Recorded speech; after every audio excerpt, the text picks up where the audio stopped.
So the question is, how do we make sure my victory this time is measured by percentage points and not by votes? Right. For those who don't know, I won by 727 votes last time. And part of what's remarkable about that is that in August I was behind by 34 percentage points. We were not a race that a lot of people thought had real potential, with a few exceptions. So we did have a recount, and it was expensive and it was annoying, but it didn't change anything. What is going to make a difference this year? Well, just to put it in perspective, I obviously won the district in a very high turnout year with just over 50%. Our new governor won the district by, I think, 63% or so in the governor's race this year. But I got more votes last year than he got this year. Now, what that means is there are more than enough people in my district to elect me or to send me packing. There's going to be a lot of issue this year on who shows up and how much communicating we've done. I believe on a level playing field we win this thing in a heartbeat.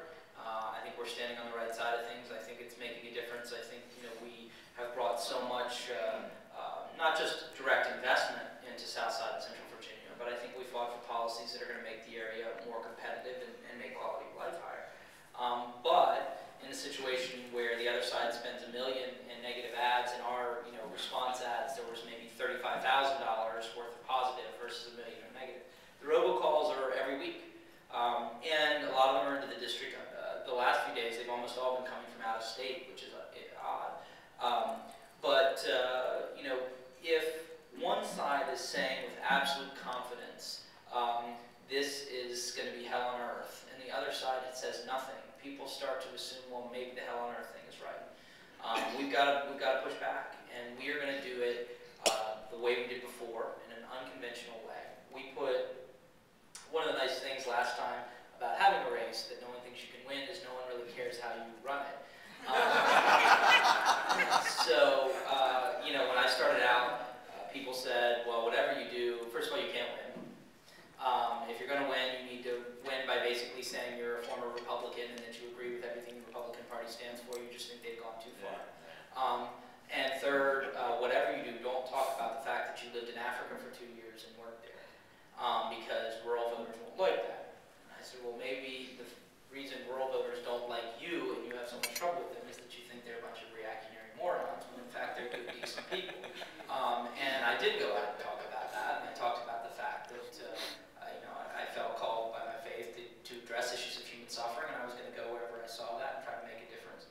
And I think people care a lot more about what makes you tick than the things that Democratic consultants get stuck on. We also put a lot more into grassroots organizing. Our theory was, before we went on TV, we wanted everyone to have met me or a member of my team. Now that's one thing for Jerry Connolly to say in a district. It's another when you have 9,000 square miles in a district the size of the state of New Jersey with 22 counties. So we invested in Common Good Summer, where we brought together 25 emerging young leaders from high school and college, and we went out knocking doors. We went out with volunteer work. I was at every festival, and we just out-hustled and out-worked. So that by the time they saw us on TV, the reason the bump happened so quickly was that they weren't just saying, who's this new guy? They were saying, oh, I met him at that festival. I talked to him at that chamber lunch.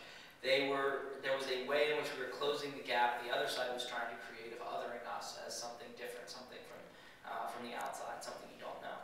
We're going to do the same thing this time, not because I'm not known, because I am now, but because we are in a situation on healthcare reform where we're doing great things for seniors, but they think that we're sending them on a death march.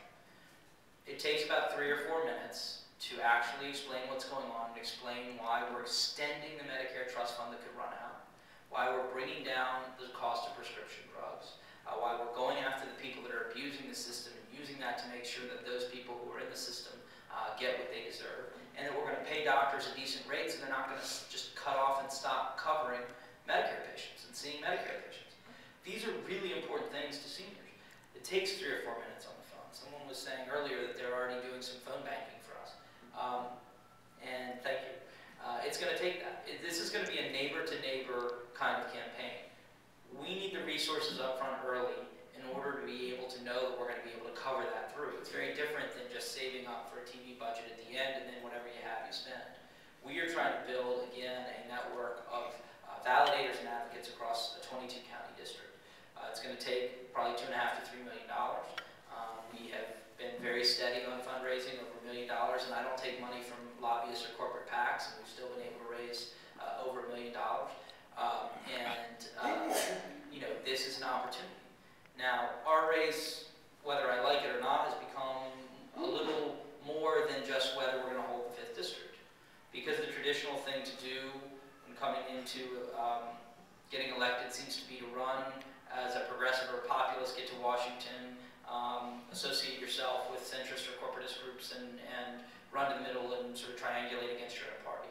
I have a lot of problems with my party. I have a lot of problems with the president's economic team. But I'm not going to back away from the things I do believe. And I certainly believe that getting on the path of energy independence and bringing down the cost of healthcare is important.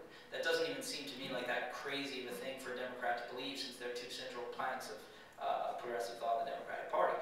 So what does that mean? That means we have a chance here not just to win the seat, but to show that what people want is not just to water everything down, but they want courage, they want leadership. And we can show that. People are going to look at that, I think, in our race. So what do we need? We need dollars and we need time. Those are the two things we need. With the resources, we're going to be able to get up on TV. We're going to be able to support those organizers. With time, every phone call you make to someone and convert, just do some, get some information to a senior that's probably going to vote anyway, turning a no vote to a yes vote. Those things make a difference. We're going to add up, and hopefully it's going to add up to, again, a victory measured by percentage points and not just single-digit votes.